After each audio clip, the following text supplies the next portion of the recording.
하나님 말씀 역대하 21장 11절 역대하 21장 11절에서 20절 말씀인데요. 같이 한 목소리로 읽겠습니다.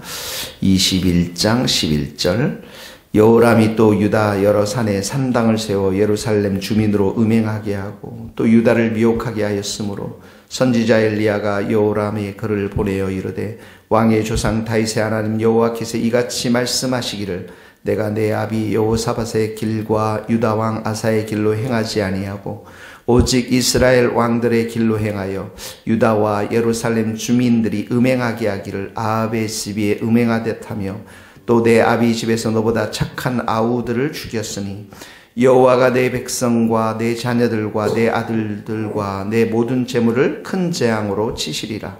너는 창자의 중병이 들고 그 병이 날로 중하여 창자가 빠져나오리라 하셨다 하였더라. 여호와께서 블레셋 사람들과 구스에서 가까운 아라비아 사람들의 마음을 격동시키사 여호람을 치게 하셨으므로 그들이 올라와서 유다를 침략하여 왕궁의 모든 재물과 그의 아들들과 아내들을 탈취하였으므로 막내 아들 아하스 외에는 한 아들도 남지 아니하였더라.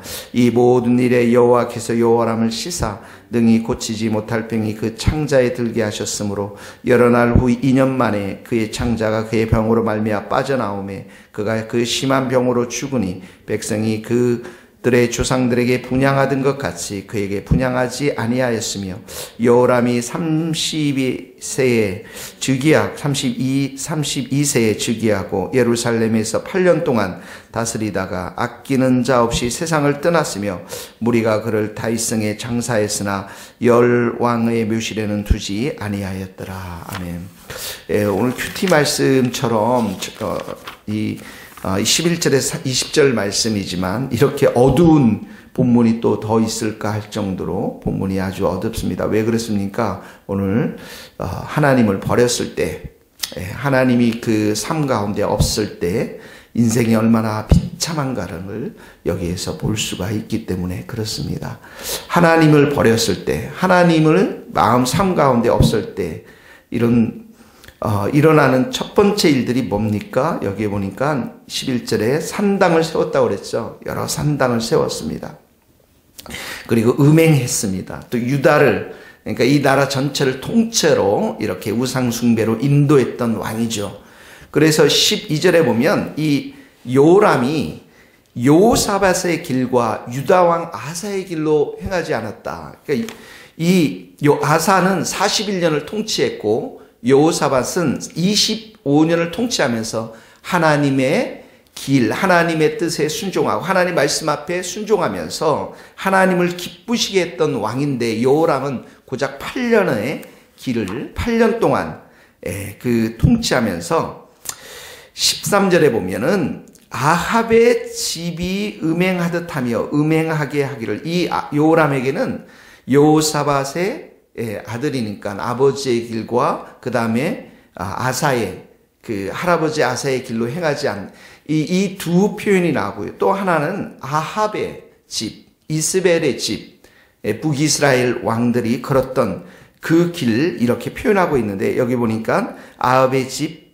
행음하듯 이렇게 그 산당에 절하고 우상을 숭배했던 그런 왕으로 이렇게 기록되어져 있습니다.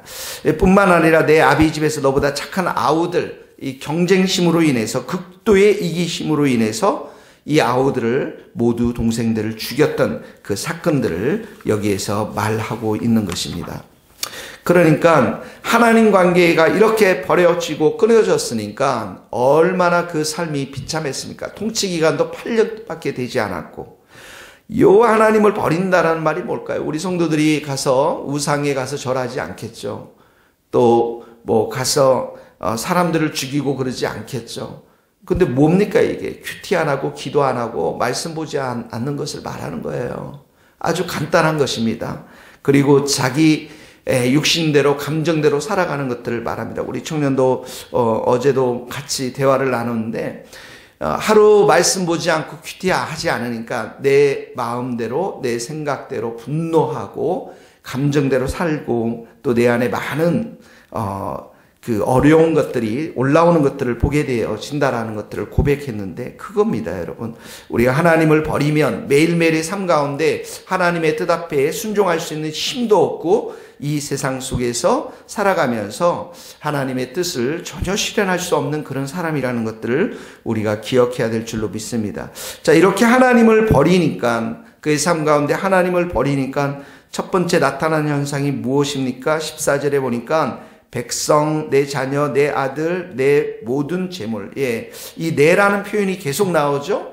이 요람에게 기업으로 맡긴 이 귀한 백성들, 자녀들, 아내들, 모든 재물이 큰 재앙으로 하나님께서 심판하시겠다는 것입니다. 16절, 이게 17절이 구체적으로 나죠. 블레 사람들, 아라비아 사람들, 그들을 마음을 격동시켜서 적대감을 일으킨다는 게, 하나님께서 그들에게 적대감을 주셔서 17절에 보니까 유다를 침략하고 또 아내들을 탈취하고 한 막내 아들만 남겨놓고 하나님께서 심판하고 있는 장면들을 보게 되어집니다. 한 사람의 리더가, 나라에서 한 사람의 그 리더가, 가정에서 한 사람의 리더가, 회사에서 한 사람의 리더가, 교회에서 얼마나 중요한지, 그가 얼마나 하나님 앞에서 깨어서 기도하고 말씀대로 사는 것이 얼마나 중요한 것인지를 이 본문의 말씀을 통해서 우리에게 보여주고 있는 것입니다. 자, 15절에 보면은 이 요호람은 창자의 중병이 들렸습니다. 이게 무슨 병인지 모르겠지만 창자가 빠져나오리라. 18절, 19절의 말씀, 요호람을 치사 능히 고치지 못할 병, 아무도 고치지 못한다는 거죠. 창자에 들게 하셨으므로 19절, 2년 만에 그의 창자가 이 병으로 말미암아 빠져나와서 죽게 됩니다. 그러니까 참 비참했을 거라는 생각이 돼요. 8년 동안 살면서도 얼마나 그가 더러운 이 병에 걸려가지고 이렇게 말년을 비참하게 살아갈 수밖에 없는 그런 인생을 살 수밖에 없었다라는 것이죠. 그런데 자, 12절을 올라가 보세요. 쭉 올라가면 선지자 엘리야가 여호람에게 글을 보냅니다. 그리고 여호사의 길과 유다의 길로 행하지 아니했다라고 하면서 뭘 줍니까? 경고를 주는 거죠. 그 경고가 있은 다음에 19절에 2년 후에 이 여호람이 죽게 되는 것입니다. 그러니까 적어도 하나님께서는 이 선지자를 통해서 여호람에게 회개할 기회를 주시고 2년이라는 시간들이 흘러서 통 회개하지 않으니까 하나님께서는 결국 이 악인을 최후의 심판할 수밖에 없는 것들을 보게 되어집니다. 여기에서 우리가 하나님의 인내하심, 하나님의 자비하심, 죄인을 기다리시고 떠난 그 탕자를 기다리시는 하나님 아버지의 귀한 마음을 여기서 볼 수가 있는 것입니다. 심판이 목적이 아니라 구원이 목적이고 징계가 목적이 아니라 회개가 목적인 것을 우리는 볼 수가 있는 것이죠. 그러므로 사랑하는 성도님들, 여러분의 기도의 자리에 떠났던 성도님들 빨리 돌아오시기를 바랍니다. 큐티를 하지 않은 성도님들 빨리 큐티할 수 있기를 바랍니다. 예배의 자리에 떠났던 성도님들 그 예배의 자리에 지켜서 하나님을 찬양하고 경배할 수 있기를 바랍니다. 하나님을 떠나면, 그리스도를 떠나면, 예수님을 떠나면 우리가 할 수 있는 것은 아무것도 없습니다. 그렇게 우리가 살다가 하나님의 사랑의 매를 맞을 수밖에 없는 것이죠. 하나님은 그렇게 하지 않기를 원하며 이렇게 회개하기를 원하며 그리스도의 보혈로 우리가 매일매일 씻고 하나님을 찬양하고 경배하며 하나님께서 우리의 인생을 함께 해주시기를 원하시는 것을 볼 수가 있습니다. 첫 번째, 두 번째 이렇게 징계를 받을 뿐만 아니라 마지막 세 번째 보면 19절에 백성이 그의 조상들에게 분향하던 것 같이 그에게 분향하지 않았다, 슬퍼하지 않았다라는 것입니다. 20절에도 보면 8년 동안 다스리다가 아끼는 자 없이 세상을 떠났으며 아무도 아쉬워하지 않았다라는 거예요. 그의 죽음에 아무도 슬퍼하지 않았다라는 것입니다. 하나님을 떠난 그 왕이 모든 백성들이로부터 슬픔의 장례식을 치르지 못했다라는 것입니다. 우리에게는 인생에 있어서 마지막에 죽음을 맞이했을 때 얼마나 우리 자신들을 울 수 있는가, 그걸 통해서 얼마나 하나님의 뜻 가운데 이 사람이 살아갔는가를 보여줄 수 있는 좋은 증거가 될 텐데, 이 사람의 장례식에는 어느 누구도 슬퍼하지 않았고, 성경에 보면 죽음이 끝이 아니라고 그랬죠. 죽음 이후에는 뭐가 있습니까? 심판이 있습니다. 영생이 있습니다. 그래서 요한계시록엔 주 안에서 죽는 자가 복이 있도다라고 말씀하지 않습니까? 우리 죽음 이후에는 영원히 예수님과 함께 왕노릇하는 그 시간들이 우리에게 남겨져 있는 것입니다. 그러므로 이 하나님을 떠난 이 요람이 얼마나 비참하게 인생을 살았을 뿐만 아니라 죽었을 뿐만 아니라 죽음 이후에도 얼마나 비참한 세계가 남겨져 있는지 우리가 이 말씀을 통해서 우리의 경각심을 가지고 다시 한번 우리가 회개하고, 오늘 하루도 하나님이 주시는 이 경고의 말씀을 우리가 붙잡고 날마다 큐티하면서 예배하면서 예배 자리에 서서 기도 자리에 서서 하나님을 찬양하고 경배하며 또 우리의 맡겨진 일들을 잘 감당할 수 있는 복된 하루가 될 수 있기를 예수님의 이름으로 축복합니다. 기도하시겠습니다. 하나님 아버지 감사합니다. 오늘도 주님, 우리가 예배의 자리에 떠나면, 우리가 말씀의 자리에 떠나면, 우리가 큐티의 자리에 떠나면 아무것도 아닌 것을 하나님 보게 되었습니다.